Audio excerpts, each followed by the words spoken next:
Interesting. Wow, is that what you're reading? Oh, hello there. Oh, hey. I was just getting ready for Robert Eggers' new Nosferatu movie.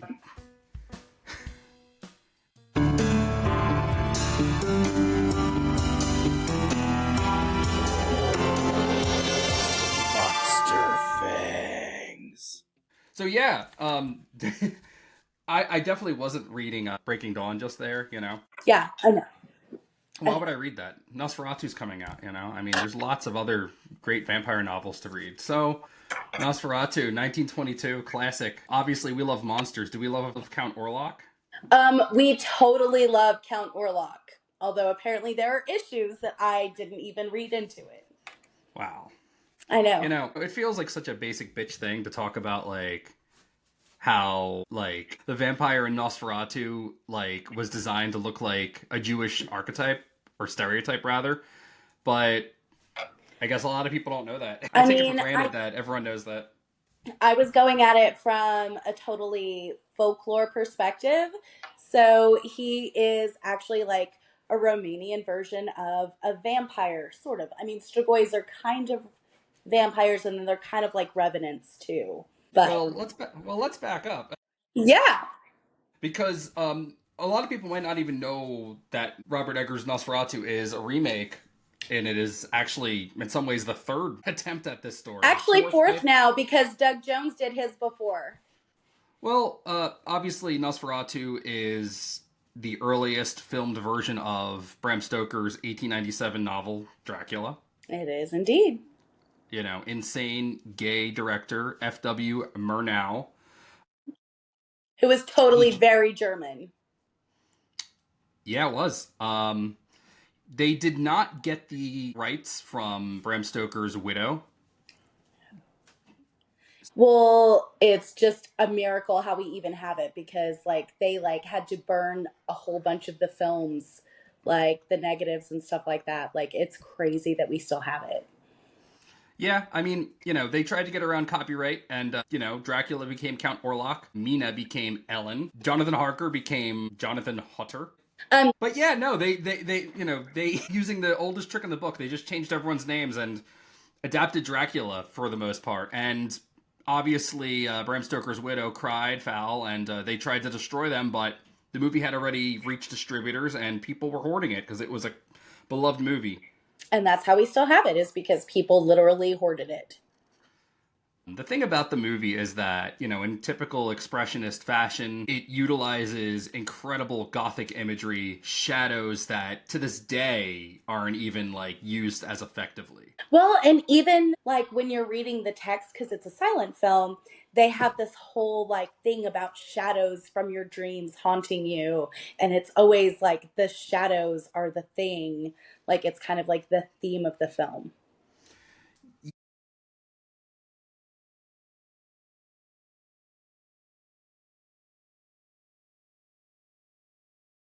Yeah, it's true. It's true because, you know, Hutter goes off on his magical quest to make money and sell spooky Count Orlock a house. And where does he go?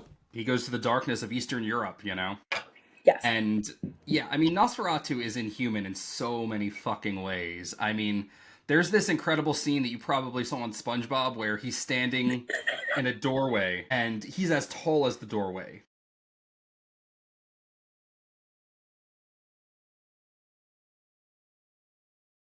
They literally constructed a doorway around the dimensions of this creepy actor named Max Schreck, who played the vampire. And he's just looming with his creepy looking face. There's this wonderful part where he's coming to Hutter and he has his hands out like this, and you just see the shadow. Yeah, a lot of the time he becomes a shadow, and that kind of thing was kind of unheard of at the time. I mean, there's some similar stuff in the Cabin of Dr. Caligari and stuff like that, but I mean, Nosferatu, if that had been... let me point out, Murnau directed, I believe, 22 movies, and 8 of them are considered lost films. Yes. But yeah, Nosferatu, 1922, groundbreaking movie. But I mean, you know, we were talking about briefly how Nosferatu, I mean, compared to any of the Draculas, right? Your Christopher Lees, your Bela Lugosi, your Gary Oldman. Gary Oldman. Name a few more Draculas. Just go ahead. I mean, I'm just gonna Let it go with all out. Gary because no, the guy that played Dracula in Moffat's Dracula was phenomenal. Also, Jonathan Rhys-Meyers played Dracula. I could give you a whole Leslie Nielsen played Dracula. I mean, if you really want me to go, I can. Well, my point is that Dracula is usually sexy. He's usually Mhm. mysterious and suave. But Nosferatu, and it's interesting because like there's this line that I like from The Sandman where Morpheus says the stories always return to their original form, right? Yes. And you go to the first filmed version of Dracula, and what does he look like? He has no hair. He's got rat teeth. These teeth right here. It's not the sexy little pointed fangs. It's these hideous monster fangs, pointed ears, right? He looks like a rat. He looks He like a looks like a monster. strigoi. He's a strigoi. Um, Tell, tell us from tell us about that. he's a strigoi from Romanian mythology. They were common in Moldavia, Wallachia, and Romania. The first documented case of a strigoi was in 1672, and I feel really smart for knowing that right now. But they're close to a revenant, and they are. They Some of them are supposed to be handsome, but most of them are bald, and they have the very you know terrifying teeth that are like needles almost.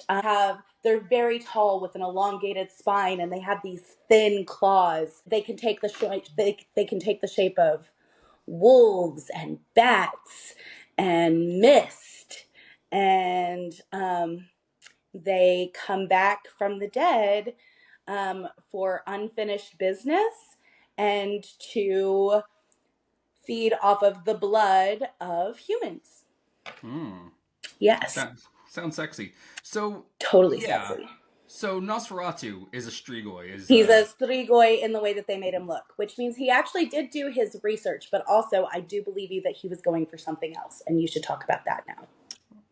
Sure, sure. But before we move on to talking about everyone's favorite, fascists, the Nazis. I mean, would other vampires be a Strigoi? Like, is Edward Cullen a Strigoi? No, no, he doesn't have any of the characteristics. And it goes back to the old mythology where they thought, the seventh born child or someone with red hair. So if someone who looked like a strigoi but instead of being bald had red hair, that would make sense because a red-haired child could be a vampire. The only film I've ever or show I've ever seen them actually use some of this mythology was Hemlock Grove, the first season, Hmm. with Bill Skarsgård, and he's like the seventh child. And also, if you commit suicide, that will also bring you back as a strigoi. They actually made Well, a movie called Strigoi, and it was a completely Romanian film back in the early 2000s, and it's like a comedy of terrors. It was hilarious, but also it was very interesting. But yes, well, okay. it's the So needle rat teeth and the crazy elongated bat ears and spark yeah. and sparkling, like, Okay, Edward Cullen is not a vampire, he's a fucking fairy. I'm sorry, he's a fairy. oh. I know you're I didn't, totally shocked. You're totally shocked. Go back to your Breaking Dawn. Look at it I from didn't, like a Len I and didn't know. She perspective, except even the Len and She were way more terrifying than Edward Cullen. I didn't know we were homophobic on this show. Well, oh well. Is that what I'm saying? Oh goodness.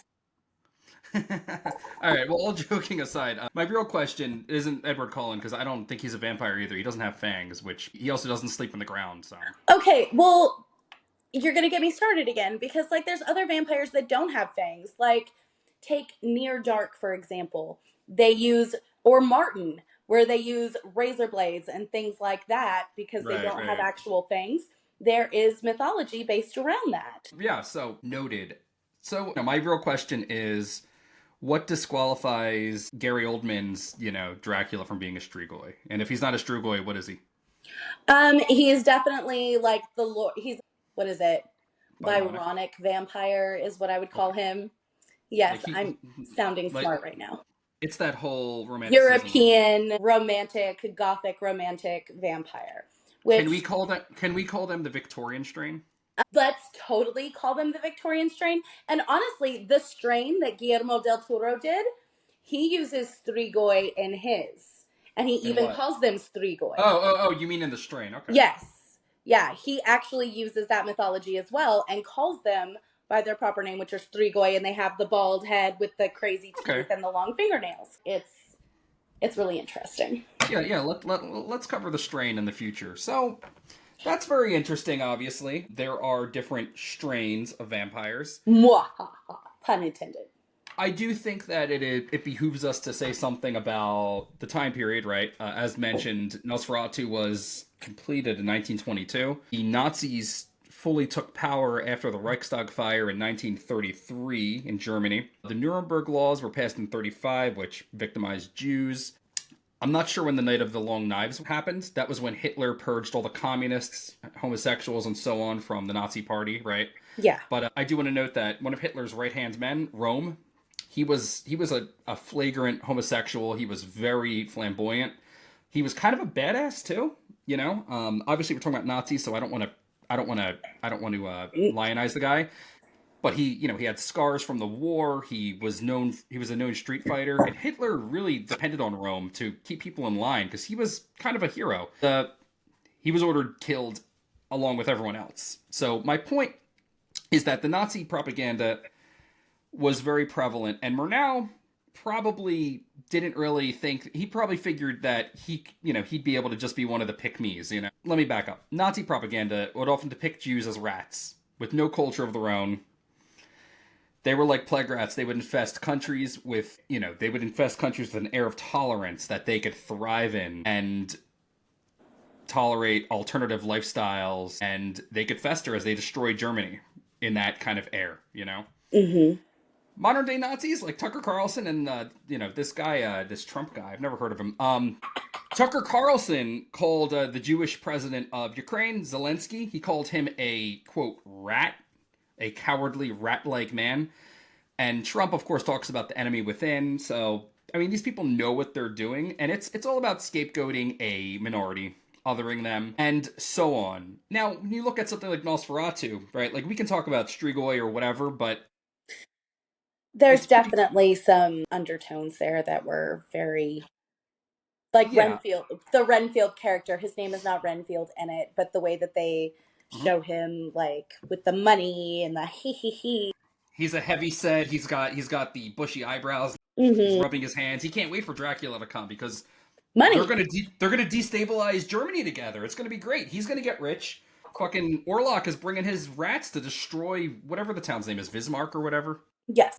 Yeah, I probably have it wrong. That's okay. It's not that important. I just think of it as Berlin. I would like to point out that Dracula, 1897, of course, was following on from a novel called Trilby, which came out in 1894, which features a Jewish villain who seduces and abuses European girls, which the plot of Dracula is also about. Also, Dracula is described as having an upturned aquiline nose and bushy brows, which are part of the Jewish caricature. This novel is much older. The Nazis did not create anti-Semitism. And I would like to point out that the Nazis didn't just come swinging for Jews. They're not just evil because they did the Holocaust. The Holocaust, not great. As I say, as a Jewish person, not a fan. Would not recommend. But 0 stars. 0 stars. Not cool, guys. Yeah. But, even if they hadn't done the Holocaust, in 1937, there was the Degenerate Art Expo, where artists practicing any form of modern art, Kandinsky, do you want to name a few? No, you just go right on ahead. This is like one of those things that infuriates my heart because as an artist, it's sickening. Anything that was not like German or like a Titian painting depicting things in stark realistic terms, statuesque, blonde, realistic paintings of people. Anything like a Cezanne painting where it's impressionistic, anything like that. Yeah. Degenerate. Garbage. They were burning these paintings. They took them off the walls and they burned them after the expo. They also targeted jazz, expressionism, French surrealism. All these things they said were not just degenerate. They were Bolshevik, which means communist, and Jewish in nature. And it's ironic because fucking Nosferatu, with its anti-Semitic depiction of a vampire, would have been called, degenerate. They totally would have burned that thing. Yeah, and the ironic thing is that the law did try to kill it because it was an unlicensed adaptation of Dracula. Yeah. I would like to also just point out, just for funsies, that Berlin had the first gender clinic in the world. It was called the Institute for Sexual Research. It was opened in 19, and can you guess when it closed? I can't imagine. Was it in 1933 when the Nazis burned all the books? No. Yeah, Really? I'm totally surprised. They stormed the building and they burned the book. So Yeah. that was pretty great. That's pretty great. I love that. I love when things like that happen. Yeah, because we're not like banning books here or anything either. It's fine. So here's my question for you, right? Obviously, we love monsters. That's why we made this show. That's Yes. why I'm reading Breaking. I'm not actually reading Breaking Dawn. It was Thank a joke. God. Please don't. I've read it. It's yeah. Werewolf wants to fuck a baby in it. That's pretty fun. It's Mormon art. We need more Mormon monsters to balance out the horror of Twilight. But I would, before we move on to the 1979 Werner Herzog movie, just briefly, just to touch on it, I would like to ask, I mean, is there anything about Nosferatu that is sympathetic? The way that they characterize him and stuff, I don't believe that the monster itself is sympathetic. He's literally just the idea of a monster. Yeah, he's pretty bare bones. Yeah, he's like, there's not like, yeah, he just is what he is. Yeah, I mean, like, obviously, like, we gravitate, like, when we think of vampires, like, we enjoy the Anne Rice vampires who are, melancholy and sad and lovely, and I hate them, and fuck you, Lestat. Also, you're my friend. It's fine. Yeah, so obviously that's a different strain of vampire. Regardless, if you're looking for humanism in your Nosferatu, you really want Werner Herzog's Nosferatu Engel der Nacht from 1979. With Klaus Kinski and Isabella Giani, and it's one of the most beautiful, surreal, magical films ever made. Yes, that one. That's the one.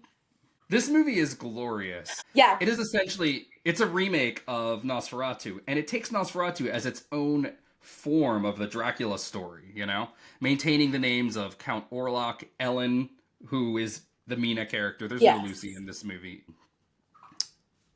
There are so many exquisite shots. There's this one part where Nosferatu is just in shadow, and there's a light on him, and he's shining like the moon because he's so pale. You want to talk about the bat? I know you want to talk about the bat.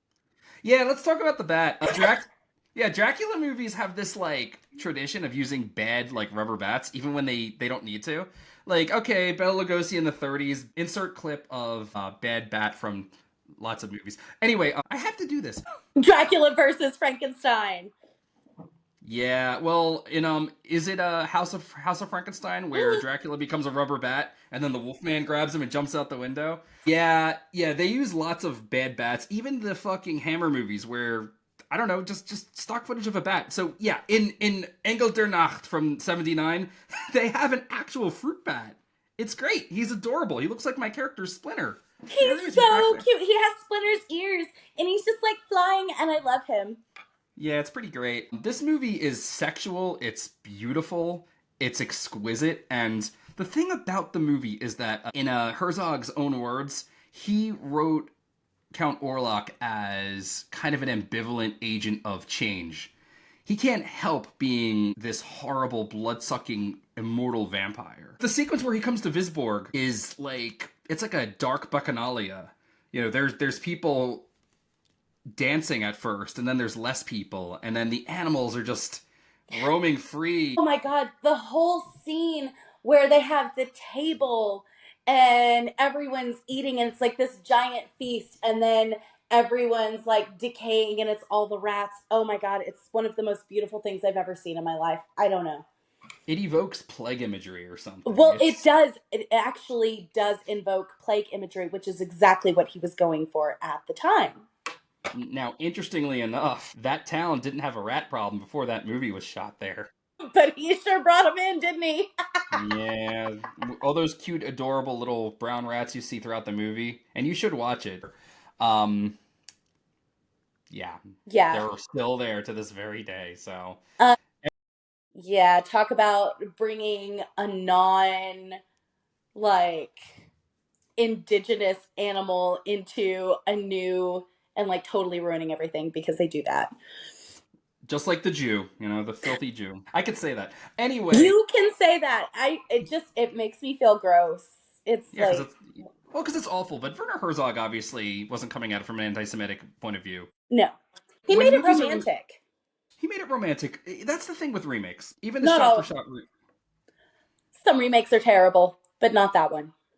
I'm not saying remakes are good or bad. I'm saying that when remakes are made, they're metatextual. They're being made because the original was valuable in some way, and someone decided to make a remake for a reason. Yeah. Herzog remaking Nosferatu with dialogue and color and a full runtime, it adds something to it undeniably. He added like sympathy for a vampire. Mm-hmm. Like you actually feel bad for Klaus Kinski, and I will tell you, Isabella Giani in that film is one of the most hauntingly beautiful things about the whole thing. Like it would not have worked without her. And the whole death scene is completely like it has a different feel than the original, right? Mm-hmm. Like it's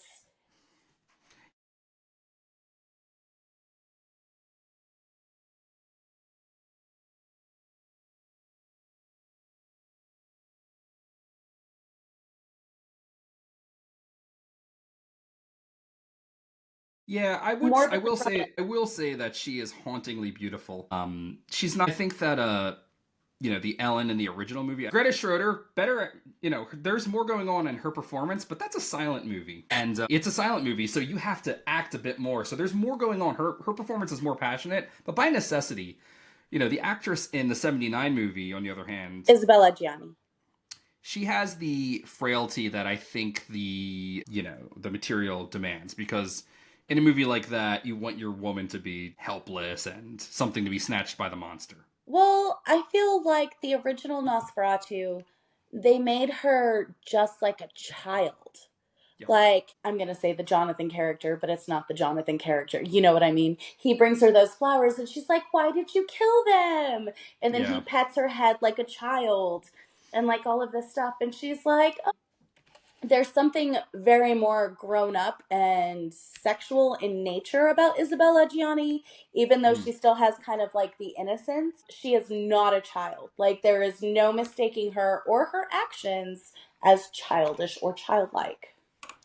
Yeah, she does allow Nosferatu into her bedroom, which we can talk about. I mean, I do take the tact that she's a bored housewife and Nosferatu is just that exciting. Well, she sacrifices him to destroy the monster. She's like the one, right? That's the intention. Yes, like that's what she does. Like she's like, game over, I'm ending this. This is like a thing. But then it's also like there are definitely those undertones. I just feel like Jonathan Hutter, not too exciting, I don't know. He's all excited to go make money. I thought in the 79 version, the non-happy ending where Hutter actually does become the next Nosferatu at the end was very interesting. Like, she did all of this work and killed herself to like destroy this thing so that she could save her husband, but really like her husband is bad. The plague never ends. Evil It never doesn't. dies. And that's the thing. We were just talking about the Nazis a minute ago. Well, yeah. They were popular in 33, and apparently they're popular now. Look what happened this year, right? So, pretty great. Great. Yeah, so obviously, part of the reason why people love Nosferatu is just because of how timeless it is. I mean, personally, I choose not to watch it with the Count Chocula music that plays over it. It's in the public domain. So any version you have or you're watching on YouTube or whatever, it's going to have... And it's this...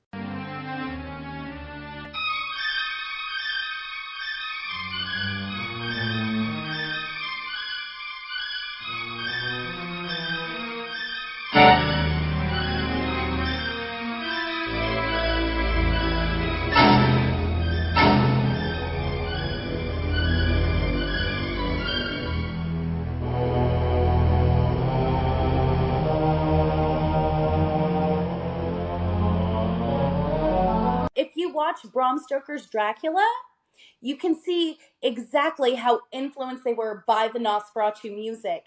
Like the whole underlying, like when things are going bad music, like that's what they used to kind of inspire it. And I hadn't realized that until recently because like I've been a huge fan of Bram Stoker's Dracula. Like I had the soundtrack since I was in like 7th grade. It's fine. And of course, when you say Bram Stoker's Dracula, you mean the Coppola movie from the '90s, Well, which yes, is they literally I titled need to it I Bram need to Stoker's highlight. Dracula. You give me Scary Gary, it's Scary Gary for life. But we're not having that conversation here. I don't know. I just for me like I'm trying to watch this like moody, dark, frightening, surreal movie, and this Toccata and Fugue derivation is just playing, and I'm like, this is Narshkite, you know? Well, they have actually recently done this amazing version of Nosferatu, and instead of accompanying it with the original music, they are putting it entirely to Radiohead's like Kid A, Yeah, and they're showing it all over right now. Like I think it's showing in Austin next week, it's a great which idea. sounds. I'm just saying, Yeah, no. I usually make my own playlist for every and it usually has to do with Marilyn Manson, doesn't it? No, I didn't say anything. No, I was listening to Sleep Token. I was playing Sundowning while I was rewatching it for, this particular episode, this particular video. Although, If I Was Your Vampire, it does go very well with, the sequence where Nosferatu's shadow goes like this and crushes Ellen's heart.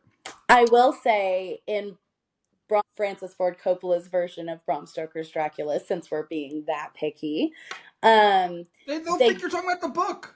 they do a whole lot of play with the shadows in that one too, which I think was entirely inspired by Nosferatu.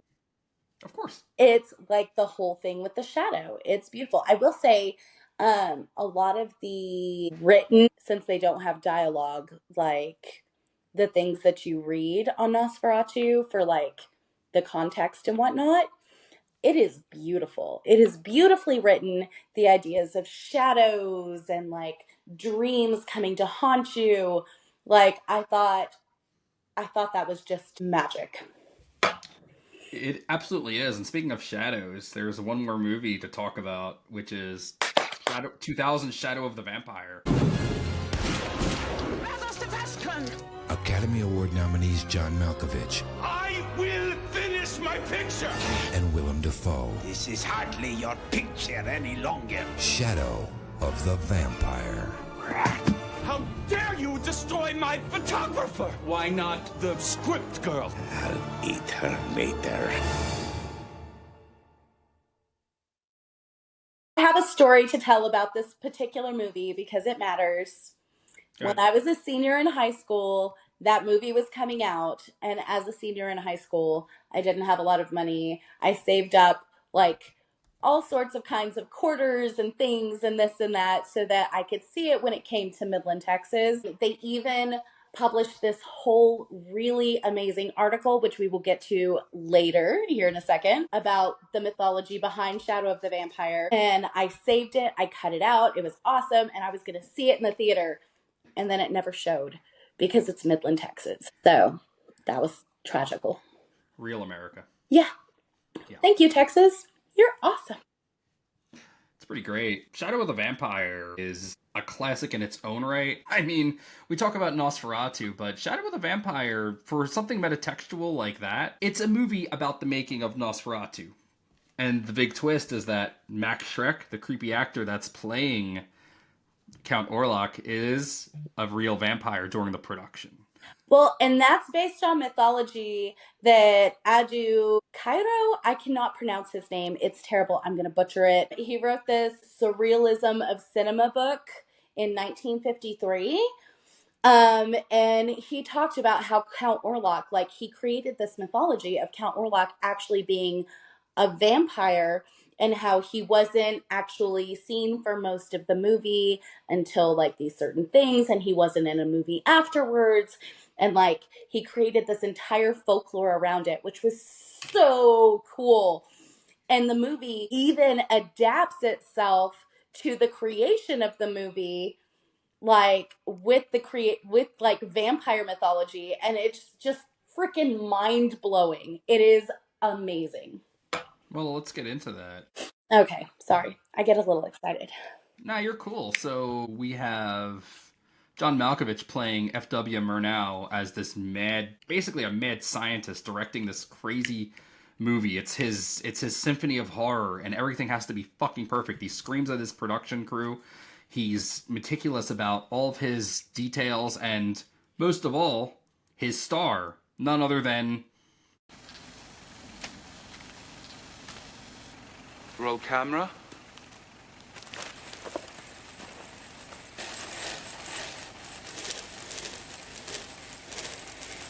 Gustav, you move forward very slowly, heading always for the tunnel. This is perfect. Just a dark hole that has been unexplored, untouched for a long, long time. And then, one night, something crawls out.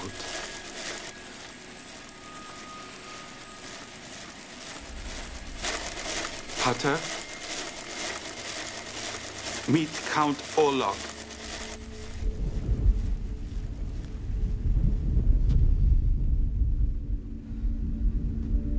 Max Schreck, who is only to be called Count Orlock on set. And Max Schreck is played by the one and only character actor, Willem Dafoe! the Green Goblin himself, Willem Dafoe. Who, incidentally, is playing Van Helsing in Eggers' new Nosferatu, which is super cool, and I love him so much. Okay, that's it. Yeah, it's pretty wild, isn't it? I love it so much.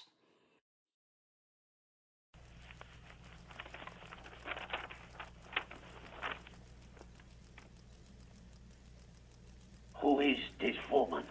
This is Ellen, my wife. She has a beautiful bosom. I would say that his Nosferatu, in some ways, is more personable and tragic than the Nosferatu in 1979's Engel der Nacht, just because of how just lost he seems. There's a part where he's sitting with I think the writer and the lighting guy, and he's like, "Hey, Max, what's up? Take off the ears." And he just looks at him like, "Fuck you talking about?" And they're like, "When did you become..." They're like, "All right, he's doing his method acting thing, whatever. He thinks he's a real vampire." They're like, "When did you become a vampire?" And he goes, "I don't know." They're like, "How did it happen?" He goes, "I don't remember." And like, he's not lying. He doesn't know. And it isn't until, he's drinking whiskey with them. It isn't until a bird flies by. It's not a bird. It's a bat. It's a bat. And it's not a real bat this time, which I'm super grateful for. Well, we don't need to be killing animals for our vampire movies. Only people. Kill people. Kill all the people. Yeah. People suck. Yeah. I mean, that's the whole plot of the film. It's fine. But he takes his little rat teeth and he bites down right in front of them and just starts drinking its blood. So there's this great scene where he's just killed, I think the lighting guy or the cameraman. The cameraman. He's killed Murnau's cameraman. And he's like telling him, like, we have an agreement. You are not to kill my crew, my actors. And he's like, the makeup girl, maybe I will eat her next. And he's like, you will stay away from her. And he's like, don't think I can't harm you. And Willem Dafoe says, how would you harm me? And like, Murnau, the director, is like, and like, Nosferatu is like, even I don't know how I would harm me anymore. And he looks almost sad, like, man, it just goes on and on. I live in this creepy hole here. It fucking sucks. It's all dark and stuff. And all he wants is this nice lady that the director has promised him if he just plays along and makes his stupid little movie with him. Which is Greta. The actress portraying Ellen Hutter. Yes. That film, okay, there's so many levels to that film because, Udo Kier is his, like, right-hand man, and he was one of the first gay Draculas on film, like, ever. And so you have Udo Kier in this movie, and then you have Carrie Elways, who was actually Arthur Holmwood in Bram Stoker's Dracula. Like, they got in people, I guess, who knew vampires, basically, who had done, like, the things. And it was, like, super interesting. And then you have, like, Eddie Izzard playing the guy who's playing Hutter, and I don't know. It's super interesting. Speaking of metatextual and people associated with being vampires or being involved with vampires, the movie was produced by Nicolas Cage, who was in my favorite movie of all time. Renfield! Oh, Or The Vampire's Kiss. Renfield? What the fuck are you talking about? No, the hell you say. The hell you say. I have to give you... Vampire's Kiss. Watch it. See, that's one of those ones where you don't know. Was he really bitten by a vampire or was he crazy? It's like Martin. I don't know about that one. During the incredible award-winning bathroom scene where he can't see himself in the mirror, we see him just fine, so I don't know. It's one of those things.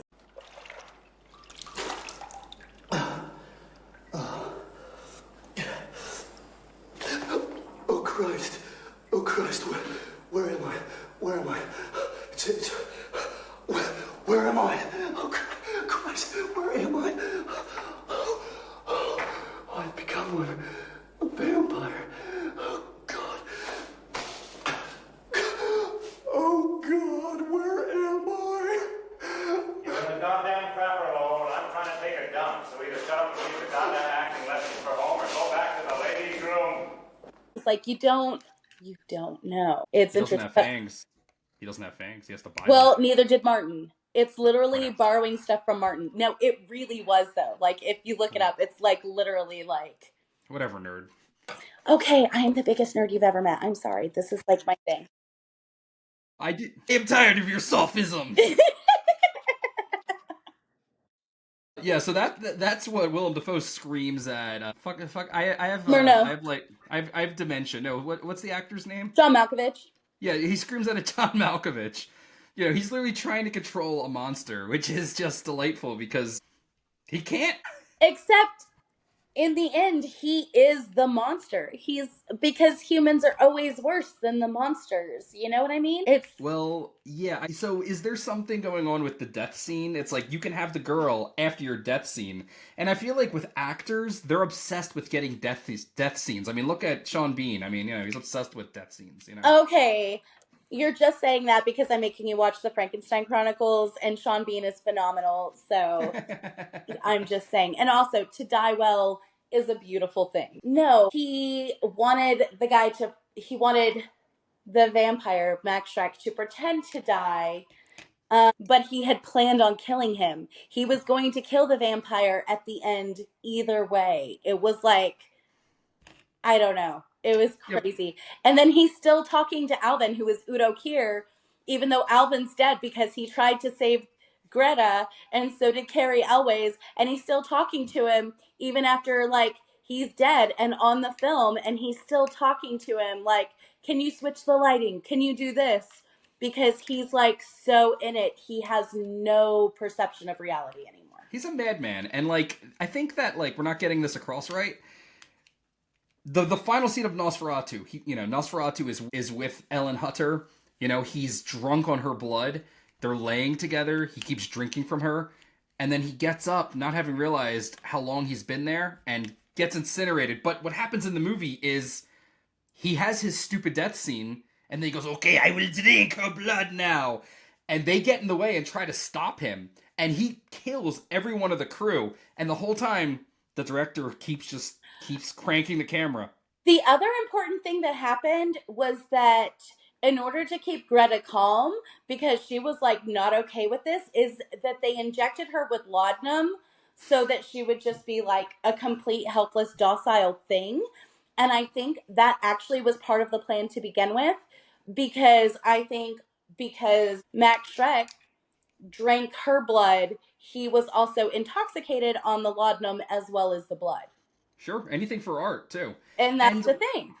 Well, what's amazing about the movie is he goes on a rampage, he kills every one of the crew as they try to stop him, and he is drugged. He is kind of woozy. Exactly. That's the only reason, and he doesn't realize when the director stops cranking the camera long enough to go lift the door and let the sun in, and then goes back to cranking, Nosferatu drinks the girl dead, fucking murders every one of the crew, and then gets incinerated by the sunlight.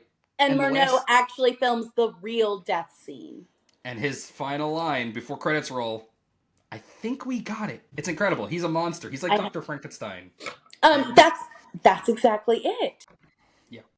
The other thing I will say is what they did in the film, the whole ship scene. So vampires in folklore, some folklore, cannot cross moving water. Like big bodies of water, they can't do it.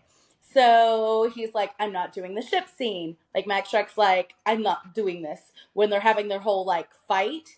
This is in Shadow of the Vampire. Yes. And then Murnau / John Malkovich is like, oh no, you're going to cross this. This is what we agreed on. You're going to do this. And he's like, there's no other way to get you across. And he's like, I can fly. Because there's actual, so with the film, during the ship scene, there's like a whole controversy about the actor playing the vampire during the ship scene not actually being Max Schreck. Like it's a totally different actor. So they used the mythology from the actual film with actual vampire mythology and like meshed it together in such a like creatively brilliant way. I was really happy with it. Yeah, it's as I said before, it's metatextual. It's very clever. I don't think we're likely to so I like to do double features. I paired this movie with Tim Burton's Ed Wood. Shadow of the Vampire pairs really well with it because they're both fictional movies about the making of classic films. Yes. In this case being Nosferatu and Plan 9 from Outer Space. Glen or Glenda and The Bride of the Monster, award-winning movies. All of which have monsters in them, by the way, Well, no, what's it called? All three movies actually have Bela Lugosi in them, so, Who was actually Romanian. So he was an actual Romanian playing a Romanian count / vampire, which, did you know he was a sculptor? He did amazing sculptural work. Like Bela Lugosi was like crazy talented. Well, do you think he'll sculpt Stephanie Myers? Do you think he'll sculpt her? I mean, maybe from the dead it'll look maybe more like the Crypt Keeper, but it's okay. You know he was buried in his Dracula cape? Yes, I did know that. Yeah, it's pretty cool. So speaking of which, so what do we think about? We're excited for the Eggers movie, right? Okay, Robert Eggers and the amount of full core knowledge that man has, and like, I don't know, his previous films, The Witch, The Lighthouse, he actually makes mythology terrifying. I don't think I've ever been so excited. I think this might, and I'm hoping that it might eclipse the 79 for me. And that's going to be really hard because that one's like super pretty. And I'm an artist, so I am a sucker for pretty imagery. Like, just give it to me. Yeah, no, I have no expectations because the Northman, the Witch, the Lighthouse. What is there to say? The man's a genius. I feel like Robert Eggers takes the idea of the other and these like things that we create to haunt ourselves. Mm-hmm. And then uses them. Then he just uses them. I don't know. I might be mildly in love with him. It's fine. Well, that's the thing about the other, right? And that's why we love monsters. Societies create monsters based around the things that they're afraid of, right? You were talking about the Strigoi.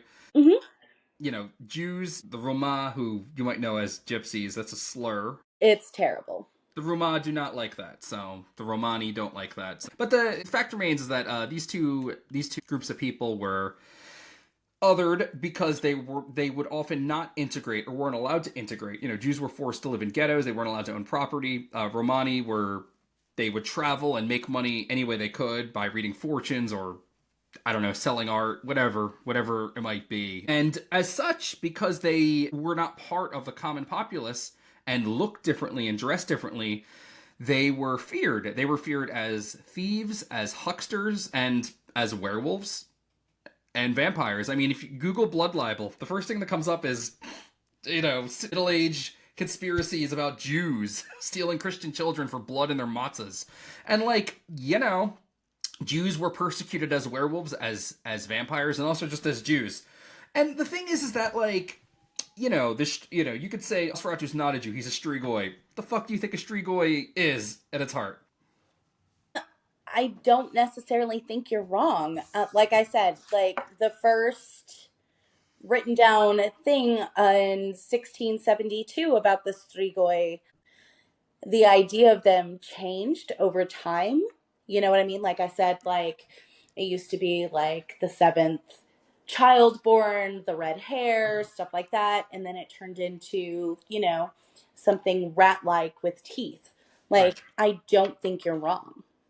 And I think that at the end of the day, we like the monsters because we feel like we're othered, Not just because, like, I'm queer and you're a woman, but also just because we're weird and we like strange things. And frankly, we look at that monster and we're like, hey, that monster's a little misunderstood. I mean, what the fuck? You watch the 1979 Engel der Nacht, Nosferatu, Engel der Nacht by Herzog. And you feel bad for him. You love him. You can't help it.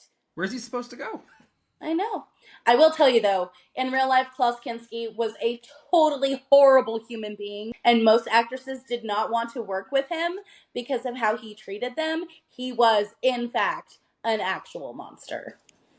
Well, I'm just not a cool monster, more like a creepy, like the bad monster. kind, like not the cool monster, not the kind of monsters that we love. Yeah. Well, he wasn't a movie called Vampire in Venice, so. And it was really bad. It's so terrible. Well, I watched 15 minutes of it, dude. I was like, I will finish it because I have this thing where I have to watch every vampire movie ever made. It's been since I was a child. It's ridiculous. But that one's hard. 1979. No, wait, not. It's an Italian movie.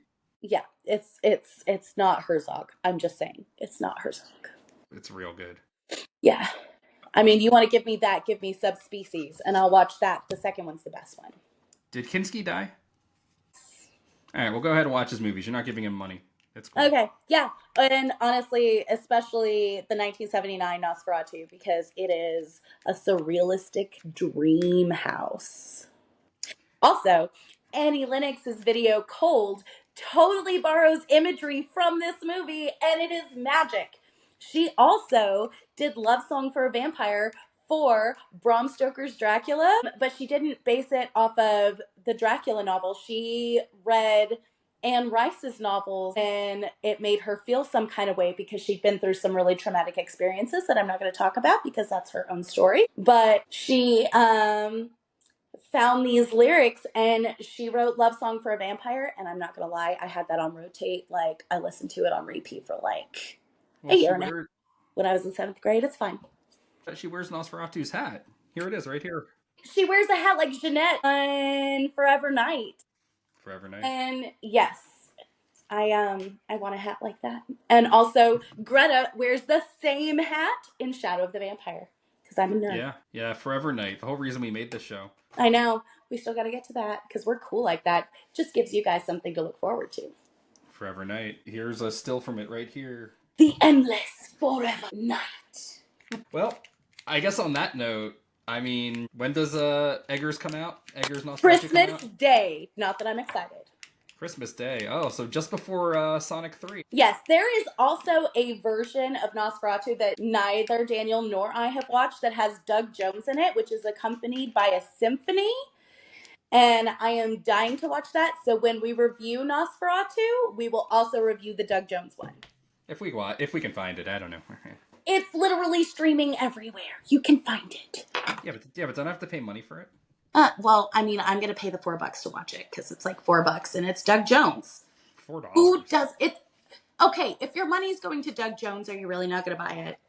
Yeah, but I mean, like, that's a sandwich right there, Doug Jones. Well, at any rate. We love Doug Jones. Love your demons, write poetry. Make Stay some spooky. art. Stay spooky, make art. Hail Stay Satan. spooky, my friends. Stay spooky. Yeah.